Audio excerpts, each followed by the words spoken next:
Bonsoir, bonsoir à toutes et à tous. Heureux de vous retrouver pour une nouvelle semaine de Sens Public, votre rendez-vous de débats, de chroniques et de reportages. 90 minutes, deux grands thèmes pour donner du sens à l'actualité grâce à nos experts. Le siège de Paris a commencé. Les agriculteurs bloquent l'accès à la capitale sur 8 autoroutes. Au total, en France, des dizaines de points de blocage sont maintenus autour des grandes villes. Quelle sera la réponse de Gabriel Attal? Quelle marge de manœuvre pour le gouvernement alors que le revenu paysan dépend beaucoup de la grande distribution ou des règles décidées à Bruxelles? La FNSEA et les jeunes agriculteurs reçus de nouveau à Matignon en ce moment même sont-ils dépassés par leur base? On répond à toutes ces questions dans une minute. Et puis pour notre second thème volontairement décalé de l'actualité du jour, je vous propose un zoom sur le temps passé par les enfants devant les écrans et les effets de ce qu'ils regardent sur leur cerveau. C'est comme les papillons de nuit, ils sont attirés par la lumière et nous on est attirés par la télé, par les écrans. T'as le réflexe en fait, tu vois une lumière en plus, elle va sauter à tes yeux, tu vas le regarder direct par réflexe.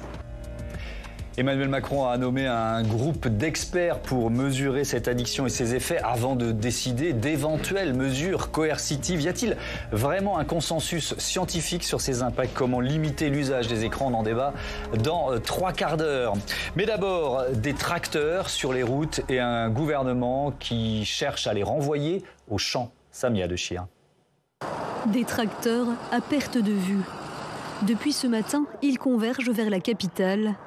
À l'appel de la FNSEA et des jeunes agriculteurs d'Île-de-France, 8 points de blocage ont été montés à une trentaine de kilomètres de Paris. Objectif, un siège illimité de la ville. Paris, c'est la capitale, donc y aller, c'est quand même un symbole fort si on se déplace sur Paris. C'est là qu'on appelle le siège, voilà, où il y a tout le ministère, il y a tous les politiques qui sont là-haut. Donc c'est vraiment l'acte final, si on doit y aller, c'est là-haut, quoi. Ce matin, une trentaine de tracteurs emmenés par la coordination rurale est également partie d'Agen, direction le marché de Rungis. Combien de temps on va mettre? Je pense 24 heures, c'est sûr même. Mais bon, on a le temps de monter à Paris. On espère qu'entre-temps, le ministre prendra des décisions nécessaires pour la survie des agriculteurs. À l'arrivée, des blindés les attendent. Partout sur le territoire, 15 000 membres des forces de l'ordre ont été déployés. Policiers et gendarmes sont incités à sécuriser les points de blocage sans forcément intervenir. Vendredi, le gouvernement a tenté en vain de calmer la colère avec une série d'annonces. Abandon de l'augmentation de la taxe sur le gazole non routier, 10 mesures immédiates de simplification administrative, des sanctions lourdes pour les groupes de l'agro-industrie qui ne respectent pas la loi Egalim, ou encore une aide de 50 millions d'euros pour la filière bio. D'autres mesures suivront d'ici 48 heures, a annoncé ce matin le ministre de l'Agriculture. Il y a des sujets européens cette semaine. Des sujets européens qui ont été provoqués par le président de la République, puisqu'il a souhaité qu'on mette à l'ordre du jour le sujet agricole. Je serai moi-même en déplacement à Bruxelles préalablement pour parler d'un certain nombre de sujets. Je pense au sujet viticole, je pense au sujet d'un certain nombre de dérogations qui posent question, je pense à la dérogation jachère. On est au travail. La prolongation de la dérogation sur les jachères fait partie des mesures attendues par les agriculteurs. Pour protéger la biodiversité, la réglementation européenne leur impose de laisser 4% de leurs terres au repos. Certains syndicats dénoncent aussi une concurrence déloyale avec l'interdiction de produits phytosanitaires autorisés chez certains de nos voisins européens. Tous réclament surtout une meilleure rémunération. Gabriel Attal devrait annoncer une prochaine série de mesures demain lors de son discours de politique générale.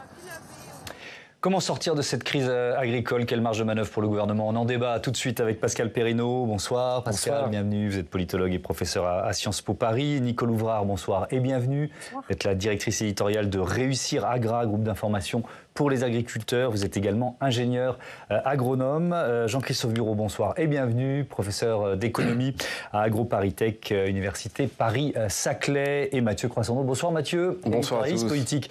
On revoit cette carte des points de blocage autour de Paris. Voilà, il y en a 8 des grandes autoroutes. Je ne vais pas toutes les citer. A1, A13, A6, A10, A15, etc., etc. Pascal Perrineau, on est dans un bras de fer, il y a ce symbole, le siège de Paris, réunion à l'Élysée en début d'après-midi, les 2 principaux syndicats reçus de nouveau à Matignon, Prisca Thévenot après le Conseil des ministres qui dit qu'il y aura des mesures annoncées dès demain.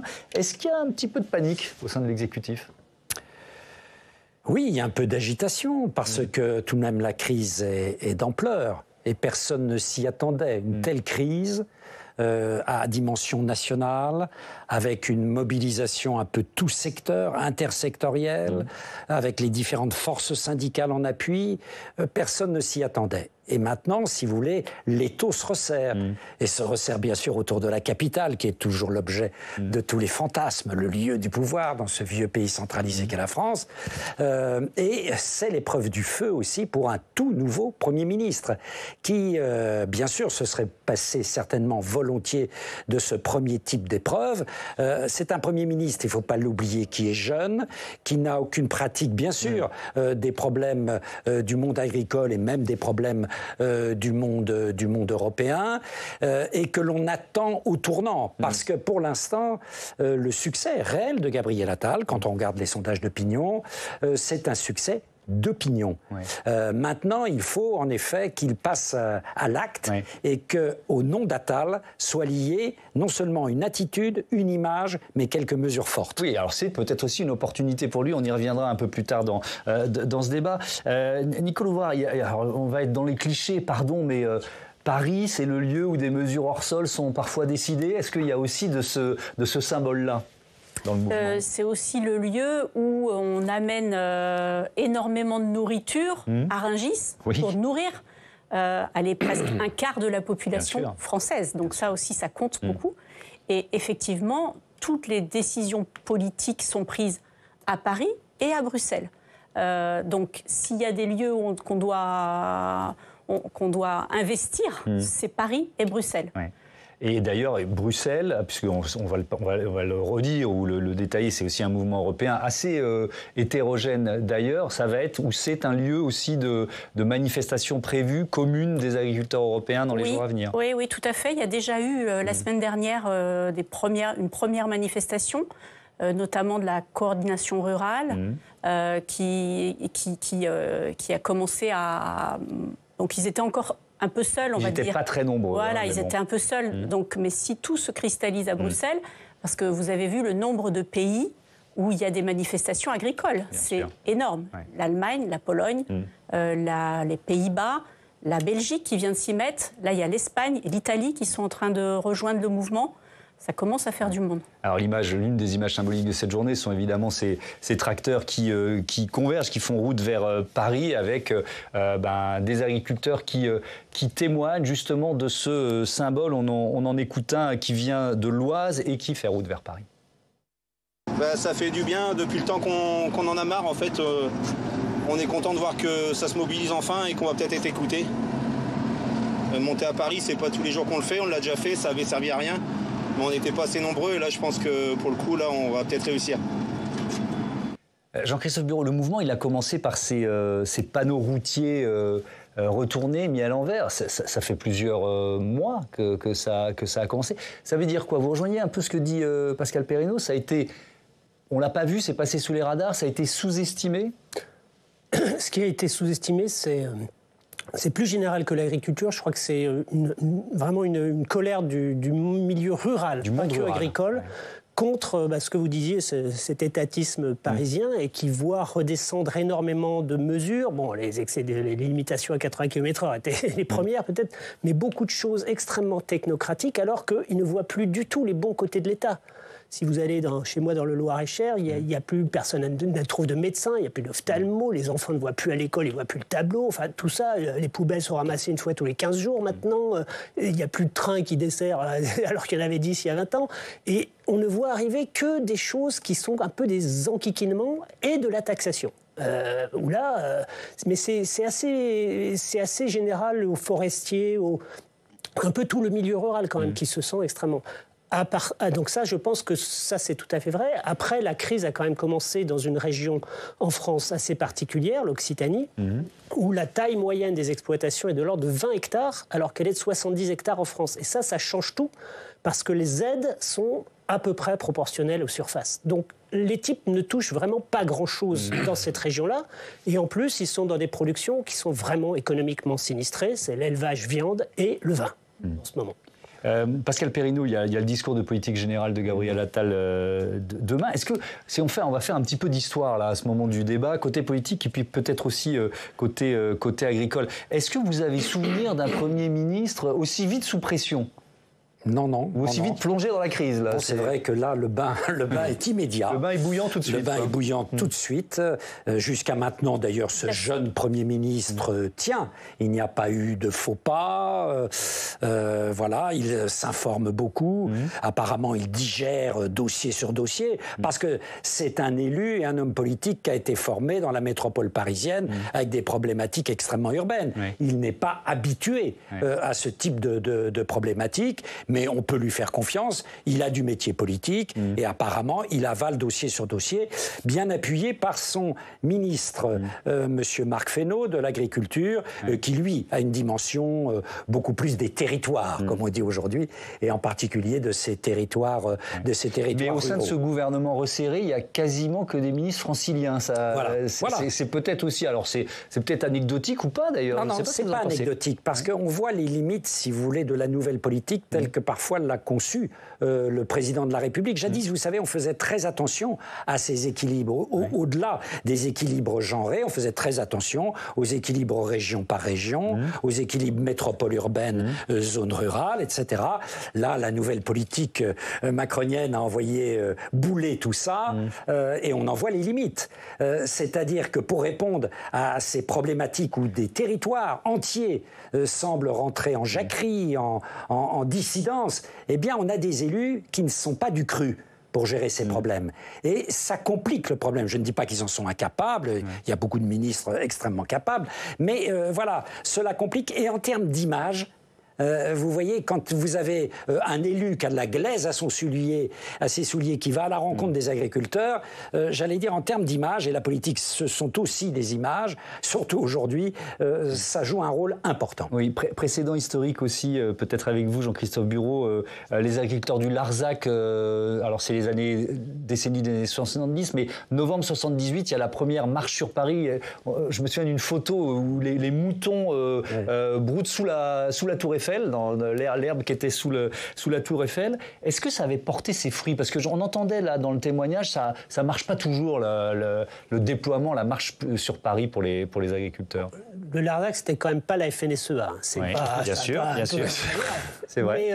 Bon, ça avait porté ses fruits avec l'élection de Mitterrand qui avait supprimé. Il avait fallu attendre l'élection de François Mitterrand. Mais il y a eu beaucoup d'autres manifestations, donc plus proches de celle actuelle, qui ont quand même porté leurs fruits. Il y a, les agriculteurs disent qu'ils ne sont pas écoutés, mais enfin, reprenons quelques budgets qui, tout l'été dernier, ont augmenté sous la pression de la FNSEA. On est passé, il y avait un programme pour détruire des excédents de vin, parce que le vin est vraiment en crise. Là, la consommation baisse, qui est passée, on devait mettre 40 millions d'euros, puis 160, et on a fini à 217 millions d'euros pour détruire du vin, quand même.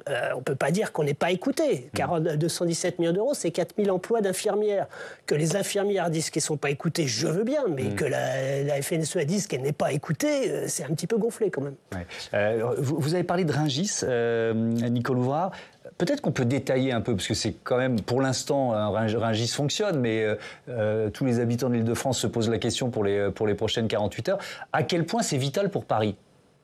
Ah, c'est vital pour Paris.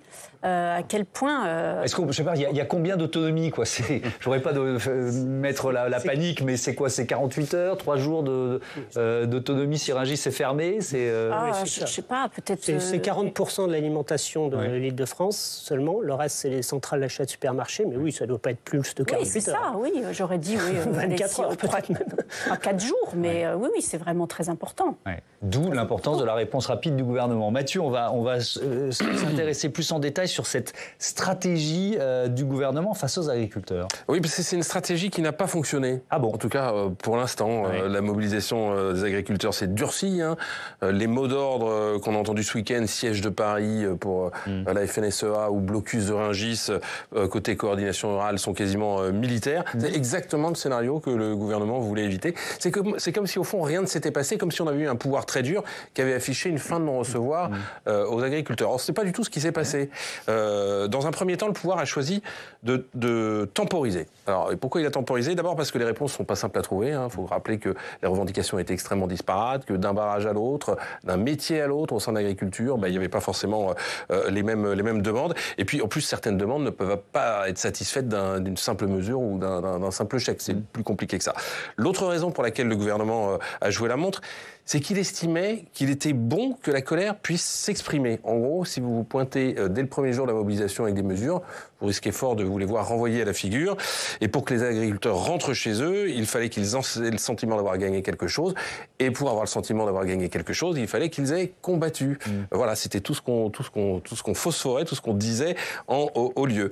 Et donc le gouvernement a joué sur deux pieds, des paroles de compréhension, voire de compassion à l'égard de la profession, pour gagner du temps et ne pas jeter de l'huile sur le feu.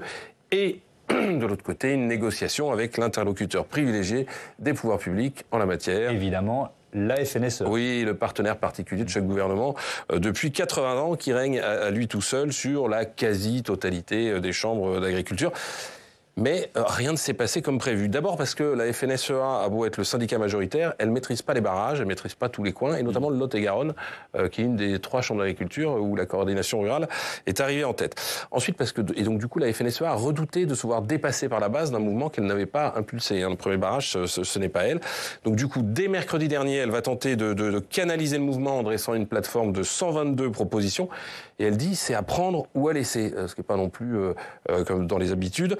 Et en plus, en revenant parfois sur des éléments qu'elle avait elle-même signés, la FNSEA, le fameux gazole non routier. Elle avait quand même signé un accord avec Bercy en septembre dernier.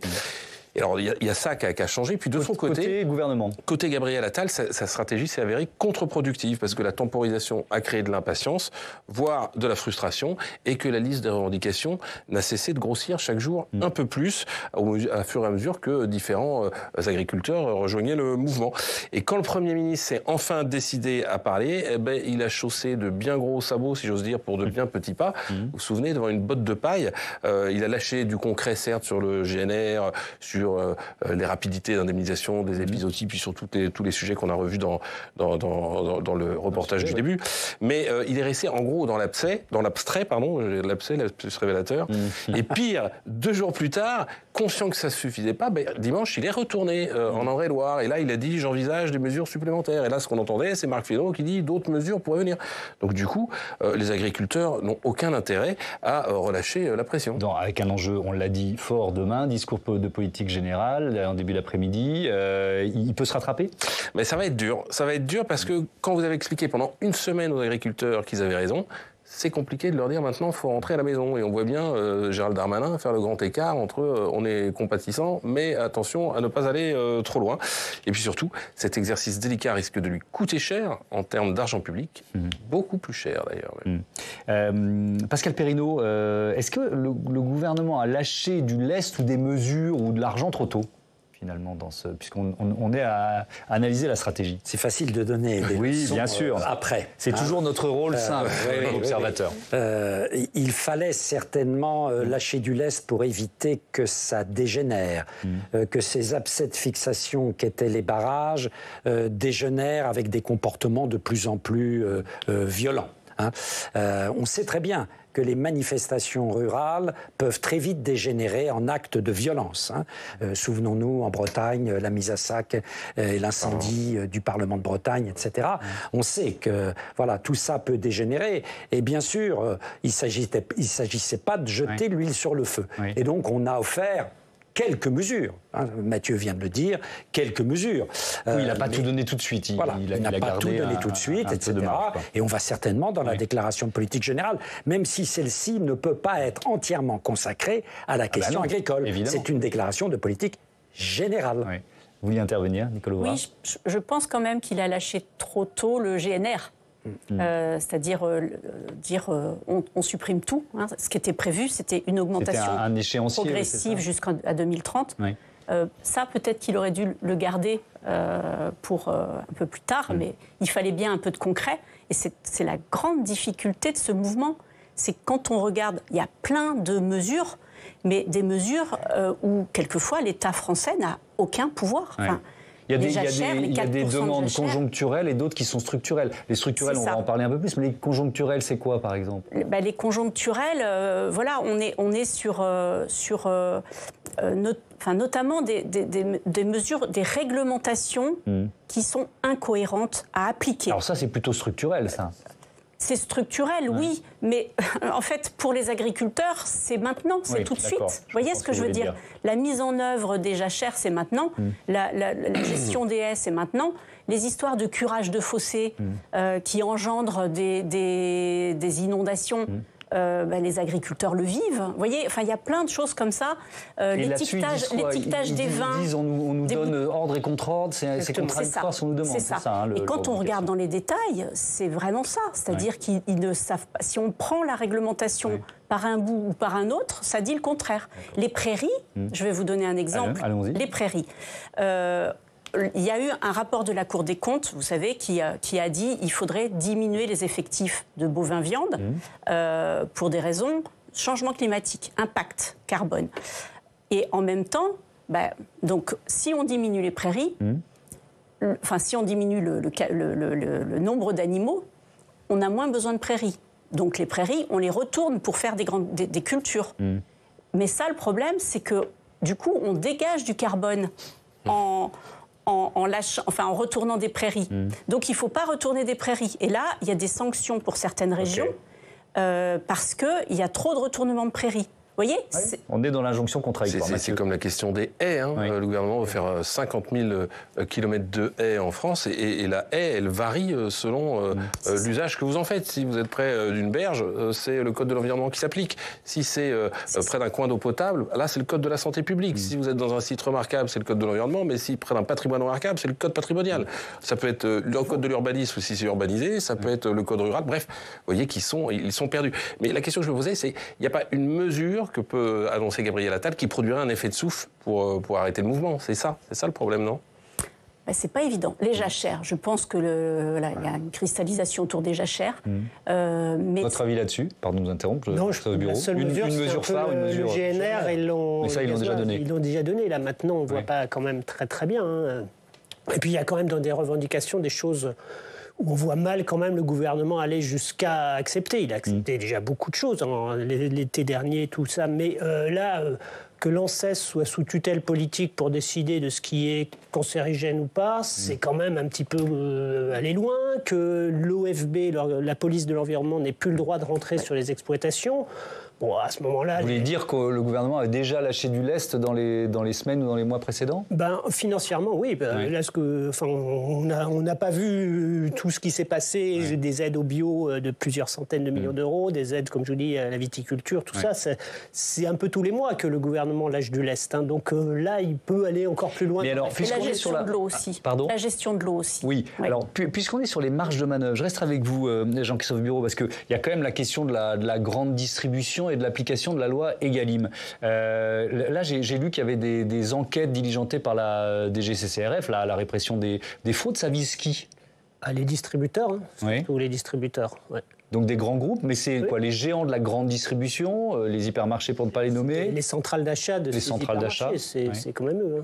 Qui ont tout fait pour certaines, ont contourné la loi Egalim, c'est ça? Alors, la loi Egalim, moi, j'ai jamais complètement comprise, pour ne rien vous cacher. Mais c'est censé garantir un revenu aux agriculteurs. Donc, c'est basé sur les coûts de production, mais si vous voulez, sur certains produits, sur le blé, c'est pas le coût de production qui fait le prix, c'est à combien l'achètent les Égyptiens. Donc, il y a quand même des fondamentaux un peu boiteux dans cette loi, et c'est vrai que les centrales d'achat, déjà on leur demande de combattre l'inflation, donc ils ont la pression sur les prix, et puis eux ils savent jouer sur les contours de la loi pour que l'esprit de la loi ne soit plus vraiment appliqué. Mais effectivement, parce que Pascal Perrineau, en période d'inflation justement, peut-être que ça a arrangé un peu le gouvernement, que là aussi on parle d'injonction contradictoire, que la loi Egalim soit, on va dire, plus ou moins appliquée, quoi. Bien sûr, parce qu'une application stricte, si tant est, quand je vous écoute, que ce soit possible, d'appliquer strictement un texte un peu confus, voilà, ça permettait de lutter contre l'inflation. Si on n'a plus ce moyen de lutte contre l'inflation, la grande distribution, c'est tout de même quelque chose d'essentiel. Dans la lutte contre l'inflation. Donc là, on se prive d'un instrument et donc on va satisfaire une clientèle minoritaire pour peut-être accentuer la grogne qui existe chez les Français. N'oublions pas qu'en ce moment, la hausse des prix et l'inflation est le premier enjeu aux yeux des Français, quel que soit leur âge, quel que soit le milieu social, etc. Donc il faut jouer avec ces différents paramètres. C'est la contradiction, Nicole Ouvrard, c'est que les Français soutiennent le mouvement, mais ils ne sont pas forcément prêts à payer plus cher des produits agricoles, soit bio, soit produits en France. Effectivement, Bruno Le Maire, il n'y a pas si longtemps, expliquait à quel point il fallait effectivement que la grande distribution joue le jeu pour diminuer les prix. Donc effectivement, ce n'est pas si simple. La loi Egalim, elle s'applique pour les produits qui sont commercialisés en France. Produits en France pour être commercialisés en France. Donc voilà, les produits laitiers, c'est typiquement l'exemple. Et d'ailleurs, la loi Egalim a eu un effet positif les premières années. Aujourd'hui, effectivement, la grande distribution a trouvé des moyens de la contourner, soit en négociant, en ne respectant pas, soit en installant des centrales d'achat à l'extérieur de la France qui permettent en fait d'échapper à cette règle. Donc là aussi, il y a des solutions. Mais vraiment, il faut aussi prendre en compte le fait qu'il y aura peut-être des sanctions pour des industries agroalimentaires aussi, au-delà de la grande distribution. Oui. Je vous propose d'entendre le ministre de l'Agriculture tout de suite, Marc Fesneau. On a commencé à l'évoquer, mais on va détailler un petit peu. Il n'a en ce moment qu'un mot à la bouche, c'est le mot simplification. On a besoin de travailler sur la simplification, on a besoin, pardon de l'expression, d'ouvrir le moteur, de regarder ce qui est incohérent dans les réglementations qui sont en cours, ce qui produit de la paperasse ou de la paperasserie qui est inutile, ce qui produit de la suradministration et ce qui produit chez les agriculteurs le sentiment que finalement on n'est pas à l'écoute d'une volonté de simplification générale. Et donc on a besoin de créer les conditions de la confiance, et pour créer les conditions de la confiance, il faut qu'on regarde réglementation par réglementation. Et j'ai poursuivi ce matin le travail qui a été souhaité par le Premier ministre, par le Président de la République, de regarder qui sur la PAC, qui sur la réglementation, qu'est-ce qui pouvait être des freins, qu'est-ce qui posait problème et qu'est-ce qui au fond donnait le sentiment aux agriculteurs qui passaient plus de temps sur ces sujets-là que sur le sujet de la production. Jean-Christophe Bureau, les agriculteurs ne sont pas les seuls à être confrontés à la complexité administrative en France. Est-ce qu'ils sont encore plus mal lotis que d'autres, d'après vous ? Oui, parce qu'il y a vraiment... là maintenant, on a délégué Bruxelles. Ça devient difficile d'attaquer vraiment Bruxelles. Bon là, les 4% de jachère, c'est bien bruxellois, mais le reste, tout a été délégué à la France. Depuis le 1er janvier 2023, la PAC, on peut enlever le C au bout. C'est une collection de politiques nationales qui s'appelle les plans stratégiques nationaux. On a redonné la main aux États. Complètement. Celui de la France, il fait quand même 1200 pages. Et ça s'ajoute au code rural, au code de l'environnement, au code de tout ça, qui en font pas mal d'articles quand même, quoi. Du coup, c'est quand même pas très très simple pour eux. Donc c'est pas simple pour eux, mais est-ce que c'est simple pour le ministre de tenir la promesse de simplification ? Et comme c'est difficile pour le ministre... la ministre de l'Enseignement supérieur, je ne souhaite à aucun agriculteur être dans l'évaluation du Haut Conseil de l'Enseignement et de la Recherche, où je suis actuellement. Si vous voulez, c'est un enfer bureaucratique. Et on parle de simplification, quoi. Moi, ça fait 10 jours que je suis dedans, j'ai toujours pas compris ce que je devais faire, mais les agriculteurs, c'est à peu près pareil, quoi. C'est français. Le problème est plus français qu'agricole, je pense. Oui, parce que simplification administrative, ça suppose aussi des choix politiques, Nicole Ouvrard. Ah bah oui. On revient aux injonctions contradictoires dont on parlait tout à l'heure. Il faut bien voir que quelquefois, la norme et la surtransposition, elle a du bon. Surtransposition, on rappelle ce que c'est. Les normes européennes, on fait mieux ou c'est ça. On va plus loin en fait que la norme européenne. La loi Egalim est une surtransposition, excusez-moi, puisque effectivement, on met des règles pour faire en sorte de prendre en compte le coût de production de la matière première agricole dans le coût global de l'alimentation. Ça, c'est de la surtransposition positive, si on peut dire. Donc, quelquefois, ça va dans le sens des agriculteurs. Là, c'est le cas. Par contre, par exemple, toutes les interdictions de molécules supplémentaires par rapport au nombre de molécules autorisées au niveau européen, quand en France, on en supprime davantage. Et là, il y a encore une série de 70 nouvelles molécules qui vont être interdites. Là, on est dans la surtransposition qui est problématique pour les agriculteurs et qui est source en fait de distorsion de concurrence, si on peut dire. Alors on cherche dans ce débat à évaluer, à évoquer des sorties de crise potentielles. On a vu quelle pouvait être la stratégie du gouvernement. On va maintenant se concentrer plus côté syndical, parce que là aussi c'est assez intéressant de voir quelle est la marge de manœuvre et les possibilités des différents syndicats d'agir sur ce mouvement. Je propose à Steve Jourdain de nous rejoindre. Bonsoir Steve. Bonsoir. On va faire une espèce de tableau de l'état des syndicats agricoles en France. On commence évidemment par le premier d'entre eux, FNSEA. La très puissante FNSEA, la Fédération nationale des syndicats d'exploitants agricoles. Elle a été fondée après la guerre en 1946. C'est un syndicat historiquement marqué à droite, en droite plutôt gaulliste. En 2022, sa présidente d'alors, Christiane Lambert, avait appelé à voter contre Marine Le Pen. Elle se prononçait pour une Europe plus forte face aux tentations populistes. Fin de citation. En matière de représentativité, la FNSEA est de très très loin le plus... Alors ça c'est Christiane Lambert, voilà. Le FNSEA est de très très loin le plus important syndicat agricole. Elle remporte régulièrement les élections des chambres d'agriculture. En 2019, dernier scrutin en date, le syndicat avait recueilli plus de 55% des suffrages. C'est une très grosse machine. Elle revendique plus de 210 000 adhérents. Pas étonnant que dans le contexte actuel, l'exécutif tente un peu de choyer ses dirigeants, qui était le premier syndicat reçu à Matignon depuis le début de la crise, la FNSEA. La FNSEA, reçue de nouveau en cette fin d'après-midi de lundi. Alors il y a d'autres syndicats d'agriculteurs, évidemment, certains très mobilisés dans le mouvement actuel. Oui, le syndicat des jeunes agriculteurs qui a annoncé le siège de Paris à partir de ce lundi. Créé en 1957, c'est un syndicat qui est dédié aux moins de 38 ans. Il se dit apolitique et indépendant et revendique 50 000 adhérents. L'une de ses raisons d'être est, dit-il, d'assurer le renouvellement des générations en agriculture. C'est un allié de la FNSEA, organisation avec laquelle les JA ont fait liste commune aux élections de 2019. FNSEA et jeunes agriculteurs ne font pas forcément l'unanimité au sein de la profession. Non, principal concurrent de la FNSEA, la coordination rurale. C'est elle, vous vous en souvenez, qui a jeté du lisier sur la préfecture d'Agen la semaine dernière. Elle a des méthodes, disons, beaucoup plus musclées que les autres. Elle est coutumière des actions coup de poing. C'est le deuxième syndicat agricole avec 15 000 adhérents. Il a été fondé en 1991. À l'époque, ses fondateurs reprochaient à la FNSEA d'être complices du pouvoir qu'ils accusent de céder aux normes adoptées par l'Union européenne. La gauche dit de la coordination rurale qu'elle est un syndicat d'extrême droite, une organisation clairement anti-écologiste, mais elle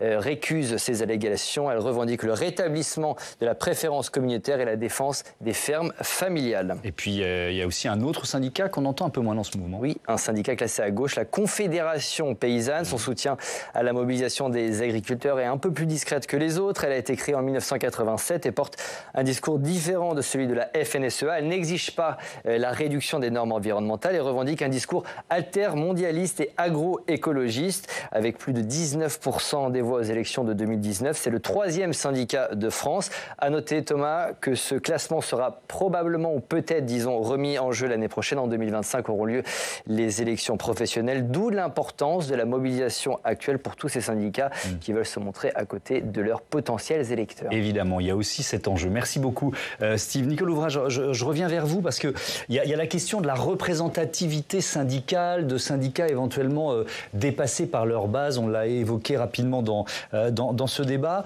La FNSEA, c'est le plus puissant, mais est-ce qu'il a un peu perdu le contact avec la base ou pas ? Ils ont un superbe réseau, très ancré dans chaque département, dans chaque commune, canton. Donc il y a un réseau très structuré. Et avec des filières aussi. Il est structuré sur le territoire et il est structuré par filière. Ouais. Lait, viande, etc. etc. Okay. Donc le réseau, mais quand même un peu dépassé par la base dans ce mouvement.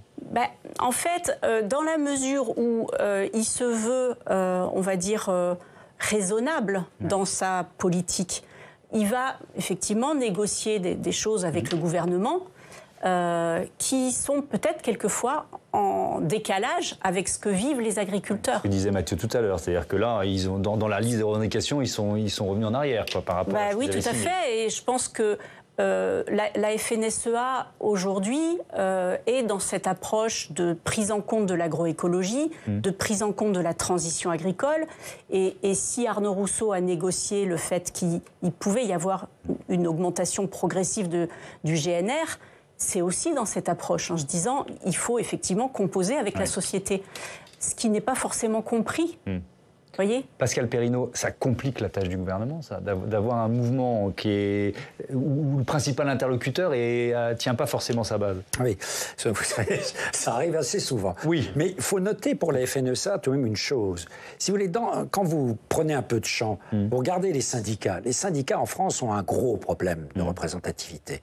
Vous savez, on dit que, par exemple, c'est à peu près 8% des salariés en France, là on est dans un autre univers, des salariés qui sont syndiqués. Là, à la FNSEA, c'est pas le cas. Si vous voulez, ils ont, au travers de leur réseau, une véritable implantation. Ça reste le syndicat le plus représentatif, j'allais dire statistiquement, de la base qu'il prétend représenter. Hein. Donc, quand on fait top là avec la FNSEA... on va voir ce qui se passe ce soir, dans les jours qui viennent. Mais ça a peut-être un peu endormi le gouvernement ou Marc Fesneau dans les mois qui ont précédé. Peut-être, mais comme ça a été noté tout à l'heure, il faut bien voir que le conflit part d'une zone qui n'était pas une zone FNSEA. Oui, c'est vrai. Hein, ça part d'une zone coordination rurale, et ensuite la FNSEA prend le train en marche, encadre, anime, et j'allais dire pour l'instant tient ses troupes. Hein. Donc, si vous voulez, il n'y aura aucune solution, quelle qu'elle soit, en dehors, à la périphérie de la FNSEA. Voilà, il faut discuter et encore discuter. Pour sortir de cette crise, il faut passer par la FNSEA, que les choses soient claires. Oui, allez-y. Ce sont les JA, quand même, les jeunes agriculteurs et la FNSEA qui ont démarré ce mouvement à carbone. Enfin, c'était quand même... Mais effectivement, ça a été vite récupéré et amplifié, et avec la coordination rurale, effectivement, à Agen notamment. Petit focus sur la coordination rurale, justement. Steve Jourdain nous disait dans sa chronique qu'elle était étiquetée par certains comme d'extrême droite. Votre avis là-dessus, Christophe Bureau? Est-ce qu'elle roule pour Marine Le Pen? Je vais simplifier la question. Eux s'en défendent. Oui. Voilà. Mais vous connaissez bien le secteur. Vous devez avoir des éléments pour nous dire si c'est vrai ou pas. Très anti-européens. Ouais. Très anti-européens, alors même qu'ils ont été quand même beaucoup créés par des exploitants de grandes cultures assez larges, oui, tout à fait, qui reçoivent quand même énormément d'argent européen. C'est pas justement les petits éleveurs de 20 hectares d'Occitanie qui bénéficient de cet argent européen. Donc c'est assez paradoxal. Et ce qui a été rappelé, c'est que Mme Lambert, dans l'élection de 2017, avait quand même l'idée que le Frexit, c'était quand même se tirer une balle dans le pied avec tout ce qui nous arrivait de Bruxelles. Ça n'a pas empêché une partie du monde agricole de quand même glisser vers le Rassemblement national, d'où un certain nombre de cadeaux qui ont été faits depuis 7 ans maintenant, beaucoup par Julien Denormandie, pour... Le précédent ministre de l'Agriculture. Voilà, avec la FNSEA, pour essayer de ramener ce monde-là dans une zone plus centriste, on va dire. Pascal Perrineau, ça va se jouer à Bruxelles. Alors là, c'est plus Gabriel Attal qui va être à la manœuvre, c'est Emmanuel Macron. On va voir comment fonctionne le duo aussi. Il y a aussi ce test-là. Bien sûr. On le voit bien, comme toujours, le duo président de la République, Premier ministre, se joue dans ces grandes crises. Et Gabriel Attal a aussi le besoin d'exister, parce qu'il a été présenté comme le clone, la créature d'Emmanuel Macron. Et la créature, une fois qu'elle est à Matignon, elle a besoin d'exister. Souvenons-nous du duo Fabius-Mitterrand. Hein. Peu à peu, Fabius a eu le besoin d'exister. Lui, c'est lui, moi, c'est moi. Hein.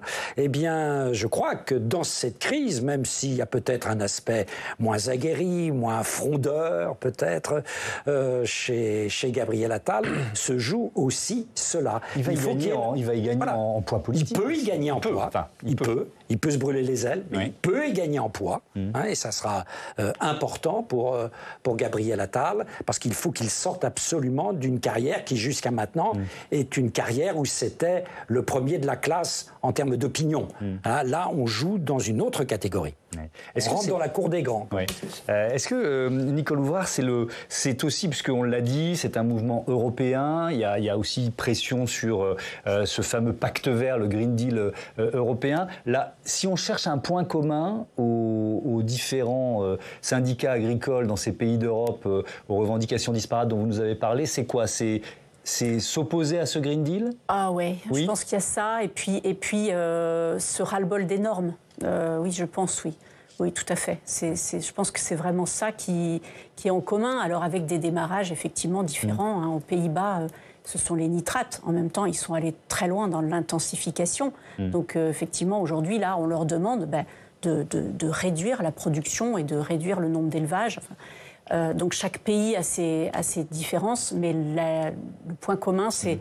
En fait, il faut bien voir qu'on a eu une séquence sur la fin de l'année 2023 où tous les textes européens, tous les règlements concernés par le Green Deal ont été votés. Ou pas d'ailleurs. Parfois avec difficulté. Avec difficulté ou pas du tout, effectivement. Mais en tout cas, il y a eu une séquence un peu longue et un peu lourde avec... tous les jours, nous, au niveau d'AGRA, tous les jours, on donnait l'état d'avancement de ces débats, de ces discussions, de ces craintes. Ça devient de plus en plus concret ou potentiellement concret pour les agriculteurs français, c'est ça. C'est ça. Et avec des épées de Damoclès qui risquent de tomber. Jean-Christophe Bureau, à quel point c'est un changement de modèle ? Ce pacte vert. S'il était appliqué, mais alors déjà, il n'y a absolument rien d'appliqué qui touche l'agriculture. C'est pour ça, on est contre les normes du pacte vert, mais elles n'existent pas. Pour l'instant. Elles n'existent pas pour l'instant, et je pense qu'elles n'existeront jamais, en tout cas pas grand-chose. Moi, je pense que le problème, le fait que ce soit européen, vous avez tout à fait raison, c'est qu'on a quand même donné énormément d'argent, et on donne énormément d'argent aux agriculteurs. Et là, petit à petit, on leur dit, mais cet argent, vous l'avez, mais il faut le conditionner à de plus en plus de choses. Et des choses extrêmement bureaucratiques, inapplicables, largement. Et ça, si vous voulez, c'est une politique qui ne peut pas marcher, parce que il est assez significatif que ce qu'on appelait le Single Farm Payment au niveau européen, nous, on les traduit par droit à paiement unique en France. Ce qui veut dire que les agriculteurs ont le droit à cet argent. C'est vraiment c'est très établi, ça. Et maintenant, pour l'avoir, il faudrait faire de la jachère, il faudrait ne pas mettre de néonicotinoïdes, enfin plein de choses comme ça. Ça ne peut pas marcher. On va avoir un lobbyisme qui va demander des exemptions et les obtenir. Et ils ont à peu près tout obtenu quand même, il faut dire ce qu'il y a depuis 4 ou 5 ans. Et du coup, le Green Deal est inapplicable. Ce qu'il faudrait, c'est repartir d'une page blanche, ce qui est politiquement absolument impossible. Donc ça veut dire que le virage écologiste de l'agriculture européenne n'aura pas lieu, c'est ce que vous nous dites. Il était assez bien parti, je ne vous aurais pas dit ça, il y a 18 mois. On avait vraiment une impulsion. Vous aviez le programme de gouvernement de la coalition allemande qui était très très pro-Green Deal. On va arrêter les aides PAC, on va faire comme les Anglais, des aides à l'environnement. Vous aviez le gouvernement hollandais qui était on arrête cette agriculture industrielle très polluante parce que les coûts du nitrate c'est énorme, c'est énorme, enfin de l'azote en général. Et on passe à une agriculture plus agroécologique, on va dire. Donc il y avait un véritable mouvement et puis même au niveau du Parlement européen, c'était pas mal vu le Green Deal parce qu'il y avait le plan de relance derrière.